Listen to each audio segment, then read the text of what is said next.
Okay, this is going to be a quick video. I'm going to make some crispy fried center cut pork. So I got 2 tablespoons of Dijon. I got 1 medium clove of garlic all minced up. And I got a cup of buttermilk. So that's actually going to be one of the dipping for the breading of the pork chops. I'm going to mix this together.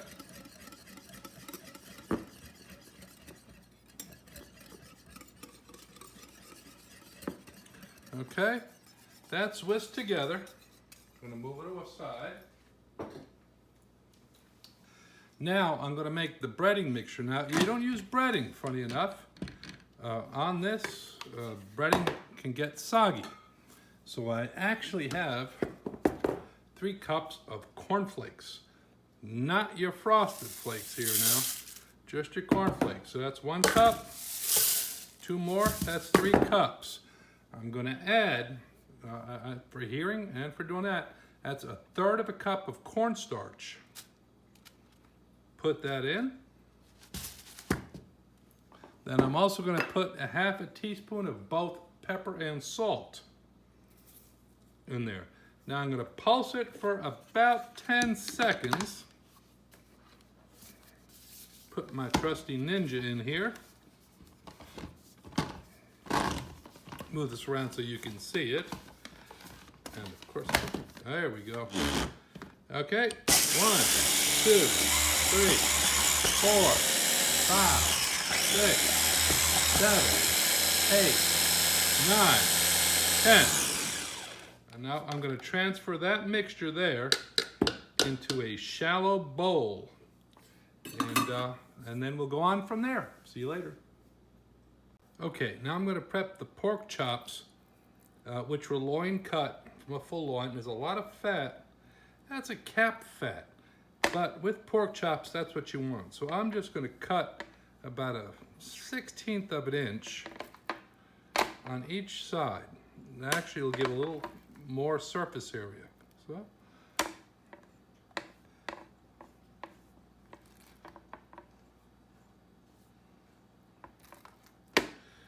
and these are going to be crispy pan fried. This is a very sharp knife, but you want to do a cross thatch.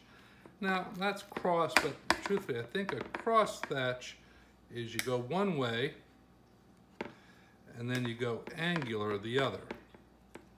That's actually a cross thatch. But I'm just putting that little layer because when you go ahead and bread them,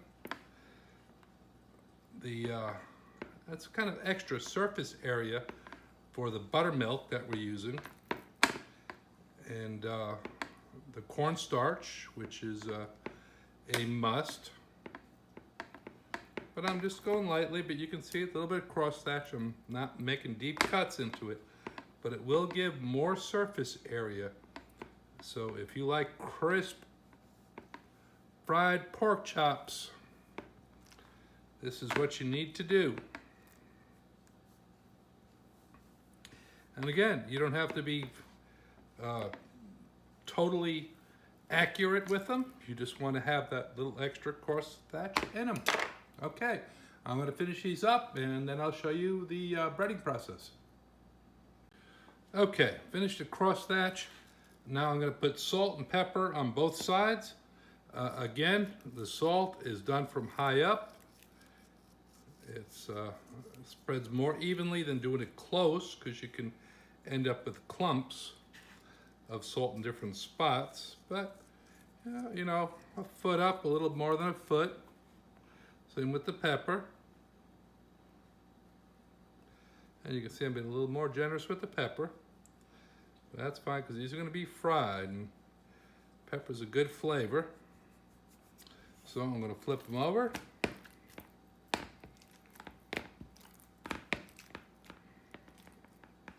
And they're all flipped again. A little bit of salt, high up. Spreads nice and evenly.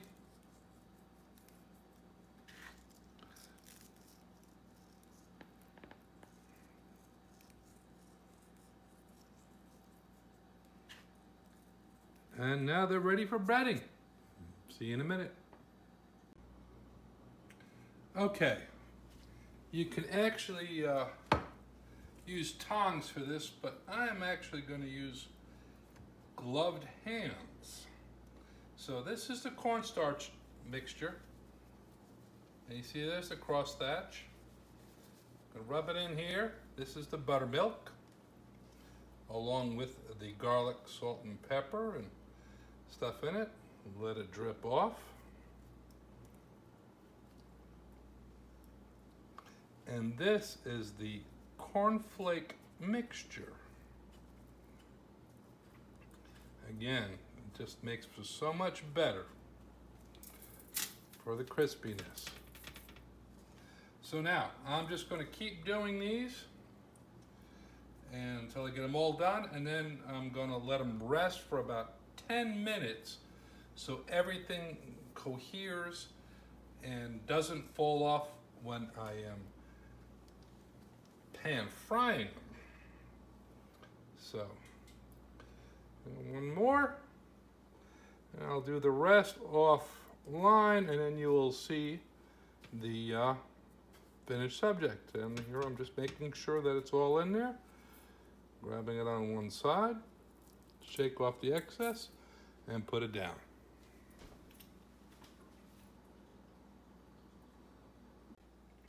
Okay, I got about a third of a cup of oil in here, and it's about 350, 360, which is the perfect frying temperature. I'm gonna go ahead and put the pork chops in, and I'm gonna do 3 of them. Obviously I couldn't fit any more, but you wouldn't want to either. If they're way too close and jammed in together, they steam up and you don't get a great crust. So they're going to sit in there now for about 3 to 5 minutes. Then they're going to turn them over again for another 3 to 5 minutes. Okay, now they've been about 3.5 minutes. I'm going to flip them. Oh, they look good. And again, I'm going to do it again here for about 3.5 to 5 minutes. And after that, I'm going to put them on the paper towel, 30 seconds each side to blot any excess oil. Put them on a rimmed sheet pan with a wire rack, so you don't want the sides to touch anything metal because they'll steam up, and that'll keep them crispy. But I do have the oven at 200 degrees to keep them warm. Okay, now my time is about to go off and on for about another 3.5 minutes. So I'm going to hit the timer off. And now, I can feel that they are, at least that one was stuck, but that looks good. I'm going to put it this way. That one kind of a little bit stuck, but still good. And the third one. There. So now I got 30 seconds, which I'm going to put the timer on. And then I'm going to have to flip them over. Now, the reason you do that is if you keep it any longer, the breading becomes soggy. So 30 seconds on one side, 30 seconds on the other. Then I'm going to put it to this wire rack, which you can see over here. And you will